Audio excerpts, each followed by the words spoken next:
जय हिंद दोस्तों, वंदे मातरम।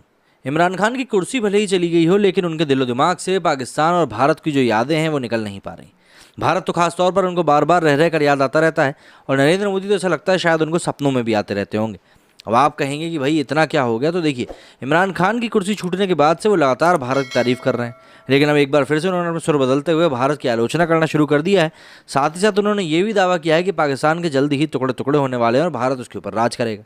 क्या कुछ कहा है इमरान खान ने, जरा समझ लेते हैं।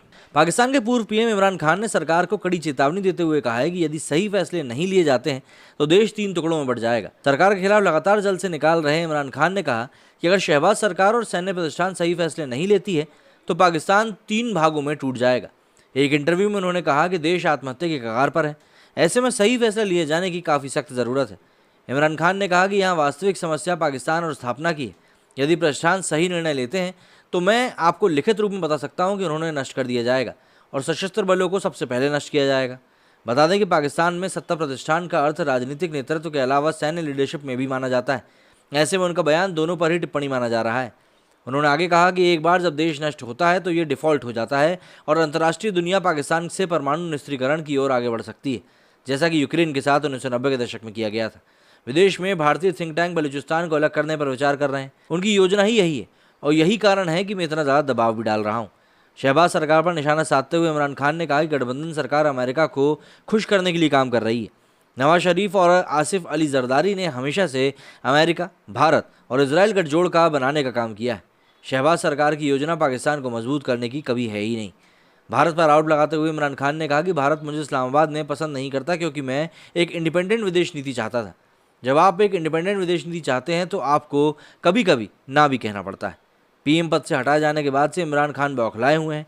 वो कई बार गृहयुद्ध की चेतावनी दे चुके हैं और इसके साथ ही उन्होंने ये भी कहा था कि पाकिस्तान पर परमाणु बम गिराना बेहतर होगा। मतलब अपने ही देश के बारे में यदि कोई नेता ऐसी बात करता है तो आप खुद ही समझ सकते हैं कि उसका मानसिक संतुलन किस हद तक बेहतरीन होगा।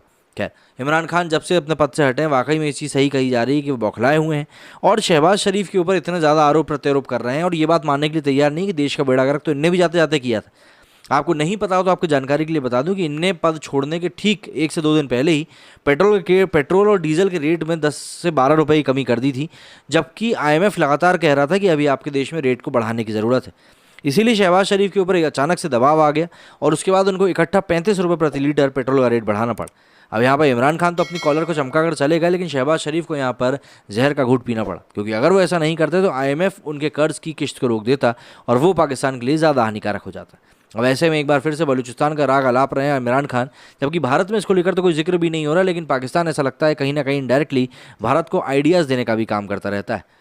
और ये कुछ आइडियाज़ ऐसे रहते हैं जिन आइडियाज़ के ऊपर अगर हम काम करने की सोचे भी तो आप कर नहीं सकते, क्योंकि ये आइडियाज़ लगातार आपको इस तरीके से प्रोजेक्ट करने होते हैं कि भाई देश में बैठे हुए सभी लोगों को ऐसा ही लगे कि नहीं, ये बंदा तो सही कह रहा है, फिर भले ही उसमें आपका खुद का पर्सनल एजेंडा क्यों ना छुपा हुआ।